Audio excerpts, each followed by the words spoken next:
యుగ సహస్ర యోజన పరభాను నీల్యో తాహి మధుర ఫలాను. 2000 ఆమడల దూరంలో ఉన్న సూర్యుడిని మధురమైన ఫలంగా భావించి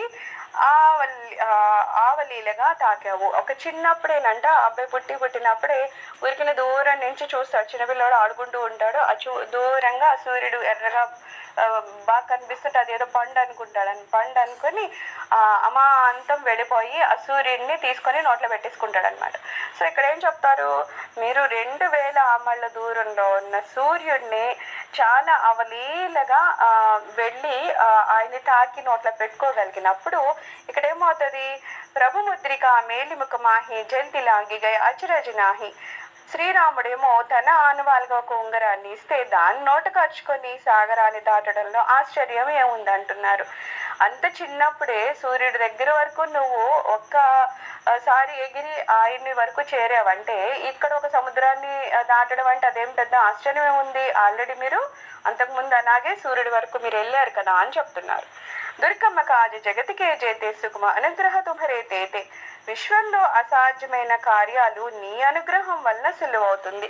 ఏదైనా పని జరగడం లేదు అనే వాళ్ళు ఎవరిని ఆశ్రయిస్తారు, హనుమంతుడిని ఆశ్రయిస్తారు.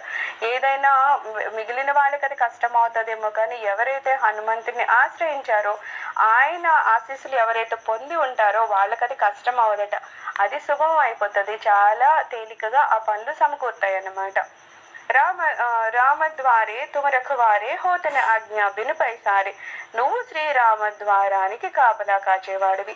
ఇక్కడ రామద్వారానికి రాముడి దగ్గర చేరాలంటే ఆ ద్వారం దగ్గర ద్వారపాలకుడి కింద ఎవరుంటారట, హనుమంతుడు ఉంటారట. నీ అనుమతి లేకపోతే ఎవ్వరు లోపలికి వెళ్ళలేము. అందుకని ఏమంటున్నారు, మనము గనుక రామదర్శనానికి వెళ్ళాలి, సీతారామ లక్ష్మణ్ని చేరాలి అంటే ముందు ఎవరిని దాటాలట, అక్కడ ద్వారం దగ్గర ఉన్న హనుమంతుడిని శరణు వేడాలన్నమాట.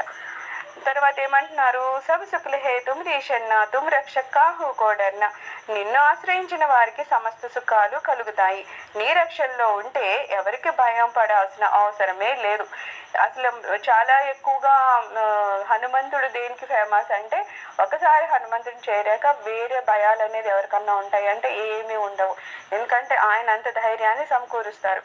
అలాగే నిన్ను ఆశ్రయించిన వాళ్ళకి మళ్ళా దుఃఖాలు ఏమన్నా వస్తాయంటే దుఃఖాలు ఏమి రావు, సమస్త సుఖాలు ఆయన వల్ల లభిస్తాయని చెప్తున్నారు. ఆ పంతే సంహారో ఆపై తీను లోకహాంకతే కాంపే. నీ తేజస్సుని నువ్వే పరిరక్షించుకోవాలి. నీ ఒకే ఒక్క కేకతో ముల్లోకాలు కంపించిపోతాయి అంటున్నారు.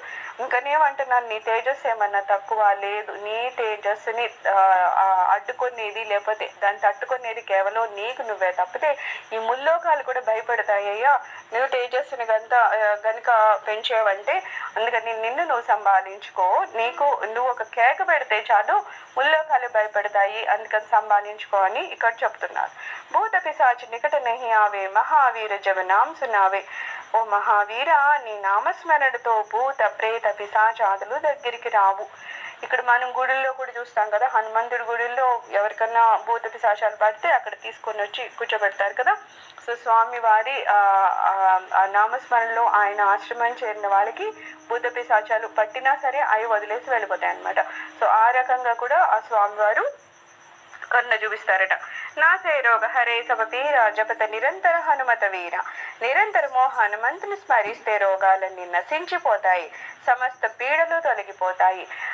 గృహ పీడలు అవి ఉంటాయి కదా, అవన్నీ ఉన్నోళ్ళు కూడా ఏం చేయాలంటారు, హనుమంతుడిని పూజించమని చెప్తారు.